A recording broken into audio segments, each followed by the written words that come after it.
हमारा दिमाग ज्ञान को समझने के लिए या किसी भी नए ज्ञान को प्राप्त करने के लिए हमारे दिमाग में उपस्थित पुरानी जानकारी तथा अनुभवों का इस्तेमाल करता है, उन्हें आपस में जोड़ने का प्रयास करता है और समझने का प्रयास करता है।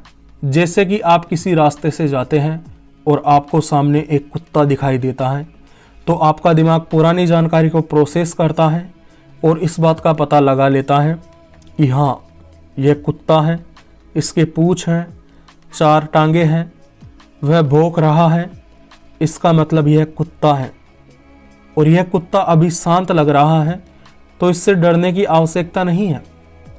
तो इसके बाद में आपको एक संतोष का एहसास होता है और यह संतोष का एहसास इस बात को साबित कर देता है कि आपने ज्ञान प्राप्त कर लिया है। आपने कभी ध्यान दिया है कि जब कोई चीज़ आपके समझ में आ जाती है तो आपको अंदर से एक संतोष महसूस होने लग जाता है, अच्छा महसूस होने लग जाता है, और हमारा यह अच्छा महसूस करना ही इस बात का प्रमाण होता है कि हमने कुछ ना कुछ ज्ञान की मात्रा प्राप्त कर ली है।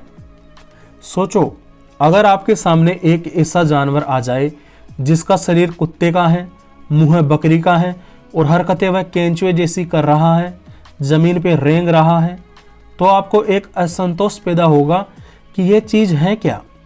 यह न तो बकरी है, यह न तो कुत्ता है, ना ही यह एक केंचुआ है, यह है क्या। आपके दिमाग में बार बार यह प्रश्न उठेगा और आपका यह असंतोष इस बात का सबूत है कि आपको वह बात समझ में नहीं आ रही है, आप उस बात को पकड़ नहीं पा रहे हैं। न्यूटन ने गुरुत्वाकर्षण की खोज की और यह खोज हुई क्योंकि उसने एक दिन सेब को गिरते हुए देखा। फिर उसके दिमाग ने पुरानी जानकारी को प्रोसेस किया। सभी सेब नीचे गिरते हैं, लेकिन फिर उनके अंदर सवाल आया कि यह सेब ऊपर भी तो जा सकता था, यह नीचे ही क्यों गिरा। तो इस प्रकार पुराने अनुभव से ही नए अनुभव की प्राप्ति हो गई और गुरुत्वाकर्षण की खोज हो गई। तो इसी प्रकार स्वामी विवेकानंद इतना समझाना चाहते हैं कि प्रत्यक्ष अनुभव होना जरूरी है। बिना प्रत्यक्ष अनुभव के हम ज्ञान प्राप्त नहीं कर सकते।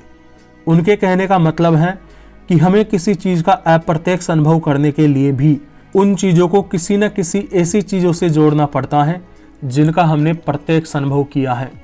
बिना प्रत्यक्ष अनुभव के ज्ञान की प्राप्ति नहीं हो सकती। अगर कोई व्यक्ति बिल्कुल ही प्रत्यक्ष अनुभव से हीन हो तो ऐसा व्यक्ति ज्ञान प्राप्त नहीं कर पाता है। जैसे मैं आपको एक उदाहरण बताता हूँ। जैसे मंदबुद्धि बालक होते हैं, वे प्रत्येक अनुभव को ग्रहण नहीं कर पाते हैं, जिसकी वजह से वे ज्ञान प्राप्त नहीं कर पाते हैं। कुछ हल्के बहुत अनुभव वे प्राप्त कर लेते हैं, लेकिन वे उन हल्के बहुत अनुभव के आधार पर ही कुछ सीमित ज्ञान प्राप्त कर लेते हैं, ज़्यादा जानकारी नहीं जान पाते, वे बाहरी दुनिया को नहीं समझ पाते। इसका यही कारण है कि उन्होंने प्रत्यक्ष अनुभव नहीं किया है। यदि उन्हें प्रत्यक्ष अनुभव हो जाता या उनका दिमाग स्वस्थ होता तो वे भी ज्ञान प्राप्त करने में सक्षम हो जाते। इसीलिए स्वामी विवेकानंद ने अनुभव को हमारा पहला शिक्षक बताया है।